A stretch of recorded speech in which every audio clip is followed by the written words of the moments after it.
کبھی کھڑے ہو کے دیکھنا ہانڈی کے قریب گھر گھر گھر آواز آتی ہے، ابالے مارتا ہے شوربا، ایسے بھیجے کھول لگے ہوں گے قیامت میں، کسی کا پسینہ ٹخنوں تک، کسی کا گھٹنوں تک، کسی کا کمر تک، کسی کا سینے تک، کوئی تھوڑی تک، کوئی ناک تک ڈوبا ہوگا، کوئی اپنے بھی پسینے میں غوطہ کھا رہا ہوگا، نہایت بدبودار پسینہ ہوگا، عمل کے حساب سے پسینہ ہوگا، جتنے گناہ زیادہ ہوں گے پسینہ اتنا زیادہ ہوگا۔ ایسے عالم میں جب سورج سوا نیزے پہ ہوگا، گرمی شدت کی ہوگی، اللہ کا قہر شباب پر ہوگا، اللہ حکم دے گا فرشتے جاؤ پورے میدان محشر میں پھیل جاؤ، مالک کرنا کیا ہے کہ میرے قرآن والوں کو تلاش کر کے لاؤ۔ آج میدان محشر میں نہ کوئی درخت کا سایہ ہے، نہ کوئی ڈنڈے کا سایہ ہے، نہ کوئی عمارت کا سایہ ہے، نہ کوئی پہاڑ کا سایہ ہے، نہ کسی دیوار کا سایہ ہے۔ جلدی کرو میرے قرآن والوں کو تلاش کر کے لاؤ۔ فرشتے عرض کریں گے مالک کیا کوئی بیچ لگا کے؟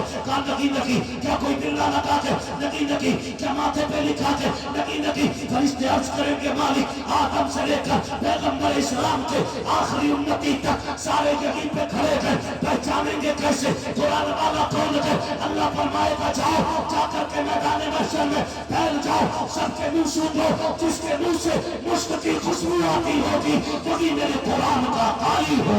سبحان اللہ، سبحان اللہ، سبحان اللہ، قیامت میں ان کے منہ سے مشک کی خوشبو آتی ہے۔ سبحان اللہ، توجہ ہے نا سارے لوگوں کی؟ جماعت آ گئی ہے اور میں سمجھ رہا ہوں کہ یہ جماعت آ گئی ہے تو میرے جانے کا ٹائم آ گیا۔ توجہ ہے سارے لوگوں کی؟ بس یہ اللہ کرے ہمیں آخرت بہتر کرنے کا موقع مل جائے۔ کریں گے نا؟ میرے سامنے سارے نوجوان بیٹھے ہوئے، لوگ کہتے ہیں جوان دین سے دور ہو رہا ہے، میں کہتا ہوں الجامعۃ الغوثیہ عربی کالج میں آ کر کے دیکھو، یہ کالے سر بتا رہے ہیں یہاں جتنے آئے ہیں سارے جوان حضور کے عشق میں بیٹھے ہوئے۔ سبحان اللہ، ہے نا؟ اگر جوان حضور کے قریب نہ ہوتا تو اتنی رات کو جلسے میں بیٹھا ہوتا ہی نہیں۔ توجہ ہے نا سارے لوگوں کی؟ اللہ فرمائے گا جاؤ بلا کے لاؤ، مشک کی خوشبو آ رہی ہوگی۔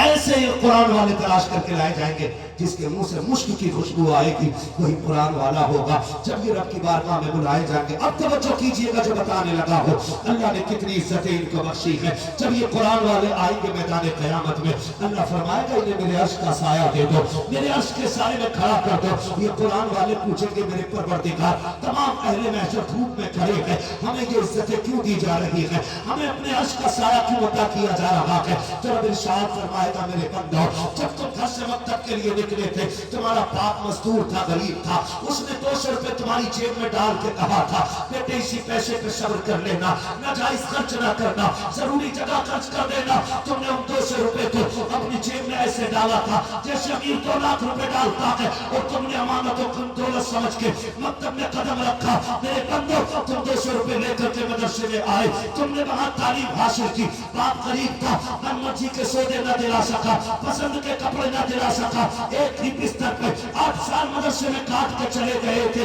تم جب مدرسے سے اثر کے بعد ٹہلنے کے لیے نکلتے تھے، اسی مارکیٹ کے اندر پترولا کے اندر جب تم باہر نکلتے تھے، امیروں کے بچے من مرضی کی چیزیں کھایا کرتے تھے، لیکن تم پہلے غریب، تمہارے پاس پیسے نہیں ہوتے تھے، تم بغل میں ہاتھ دے کے کھڑے رہتے تھے۔ تم نے صبر کا وہ امتحان دیا کہ تم بھول گئے ہو، لیکن تمہارے رب کو ایک بات یاد ہے، آج تمہارے کسی صبر کا میں تم کو صلہ دینے لگا ہوں۔ اللہ قیامت میں فرمائے گا میرے بندے جب امیر تمہیں حقارت سے دیکھتے تھے، کوئی زکات خور کہتا تھا میں دیکھ رہا تھا، کوئی چندے والا کہتا تھا میں دیکھ رہا تھا، کسی نے کہا حرام کا کھانے والے ہیں میں نے دیکھ لیا تھا، کسی نے تمہیں ذلیل کیا، کسی نے تمہیں رسوا کیا، وہ کرنے والے بھول گئے، لیکن تمہارے رب کو سب یاد ہے۔ آج تمہیں یہ عزتیں دے کر کے دنیا والوں کو بتانا چاہتا ہوں، سنو جو عزتیں میں نے آج قرآن والوں کو دی ہے وہ میں نے آج کسی دولت والے کو نہیں دے دی۔ عزتیں اللہ قیامت کے دن ان قرآن والوں کو عطا کرے گا۔ کوشش کیجئے گا حساب کتاب کی اب گھڑی آ گئی ہے، ترازو بھی لگ گئی ہے، رات کا بھی مسئلہ ہے، سارا معاملہ گرم ہے، اب گناہگار بھی ڈر رہے ہیں، نیک بھی خطرے میں ہے، پریشان ہے مالک ہونا کیا ہے، ہونا کیا ہے، ہونا کیا ہے، ہونا کیا ہے۔ میرا امام تو یہ کہتا ہے آج نا 4 عمرے کر کے حرام کی دولت سے 4 عمرے کر کے آ کے مولوی سے جگا کے کہتا میں نے 6 عمرے کر لیے، مجھے سرحانے میں جگہ دے، اور سن 4 نہیں 8 نہیں 10 عمرے کر کے آ گیا، گارنٹی کیا کہ میرے امام جیسا کوئی صوفی ہو تو لا کے دکھاؤ، میرے امام احمد رضا جیسا کوئی بادشاہ ہو تو لا کر کے دکھاؤ، ان سے بڑا متقی ہو تو کوئی لا کے دکھاؤ جس نے ہزاروں سے زیادہ کتابیں لکھی ہیں، 102 سے زیادہ علوم پہ مہارت تامہ رکھنے والی ذات، لوگ جاتے ہیں گنبد خزرہ سے دیکھ کے آ جاتے ہیں، اور میرا امام تو مصطفیٰ کا چہرہ دیکھ کے مدینے سے آیا ہے، اس نے کہا تھا مجرم کو نہ شرماؤ، آپ کفن ڈھک دو، منہ دیکھ کے کیا ہوگا، پردے میں بھلائی ہے، آ کے رو کے کہتا کہ کریم اپنے کرم کا صدقہ نہیں میں بے قدر کو نہ شرما، تو رضا سے حساب لینا، رضا بھی کوئی حساب۔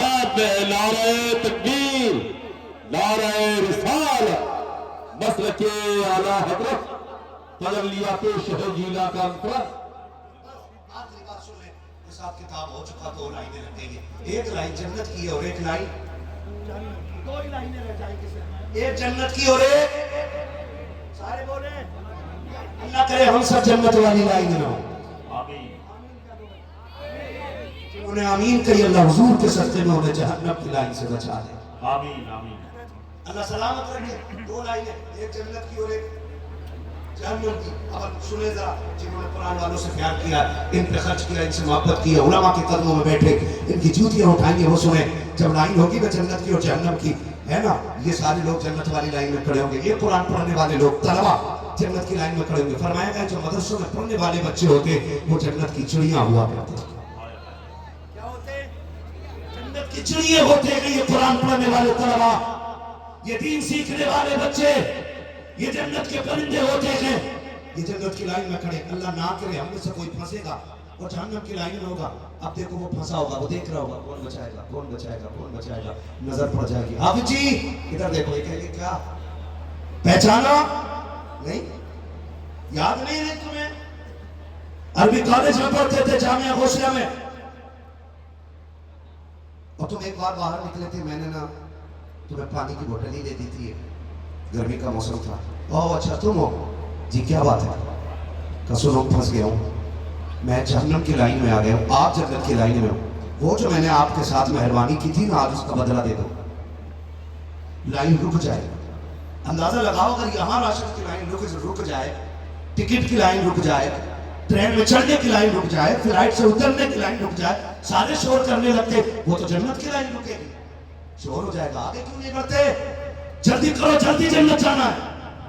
رب فرمائے گا جب کہ رب سب جانتا ہے، فرشتوں دیکھو نا لائن کیوں رک گئی ہے، فرشتے آئیں گے دیکھیں گے قرآن والا کھڑا ہے، وہ جاتا کیوں نہیں، جنت کیوں نہیں جاتا، اس نے کہا مشکل آ گئی ہے، یہ جو کھڑا ہے نا سامنے بندہ، اس نے پانی پلا دیا تھا، بدلہ مانگ رہا ہے، یہ کہہ رہا جانے نہیں دوں گا، اب تو بتا اسے چھوڑ کے کیسے جاؤں، فرشتے جا کے رب سے پوچھیں گے مالک ایسا سے مسئلہ ہے، رب فرمائے گا جاؤ میرے قرآن والے سے کہہ دو ایک کی بات کرتا ہے، پوری لائن پہ نگاہ مان رہے اور دیکھے کون کون اس کی پہچان کے ہیں، وہ اشارہ کرتا جائے گا، اس کا رب اسے جنت دیتا جائے گا۔ ریلی سے آواز آتی وہ تو نہایت سستا سودا، بیچ رہے گے جنت کا، ہم مفلس کا مول چکائیں اپنا ہاتھ ہی خالی ہے۔ اگر عالم نہ بن سکے، طالب علم نہ بن سکے، ان کی محفلوں میں نہ بیٹھ سکے، کم سے کم ان سے پیار کرنے والے بن جائیے، ان سے محبت کرنے والے بن جائیے، ان سے عشق کر لیجئے۔ کبھی مدرسے آ کے کسی کو بیٹا کہہ کے آواز دے دیا کرو، کسی کو لال کہہ کے آواز دے دیا کرو، کسی کو چاند کہہ کے گلے سے لگا لیا کرو۔ اکثر پردیسی ہوتے ہیں، ہو سکتا ہے تیرے 2 جملے سے کسی قرآن والے کا اگر کلیجہ ٹھنڈا ہو گیا تو مر کے قبر میں آئے گا، اللہ تیری قبر کو جنت کی ہوا سے ٹھنڈا فرما دے۔ سبحان اللہ۔ کریں گے انشاءاللہ یہ کام، ادا کرتے ہیں انشاءاللہ۔ اب وہ ساتھ ہے سعید قریب ہے جس میں دستار بندی کرنے والا نکاحوں کا خواب ہوگا، فرمایا کہ لقد کان لکم فی رسول اللہ اسوۃ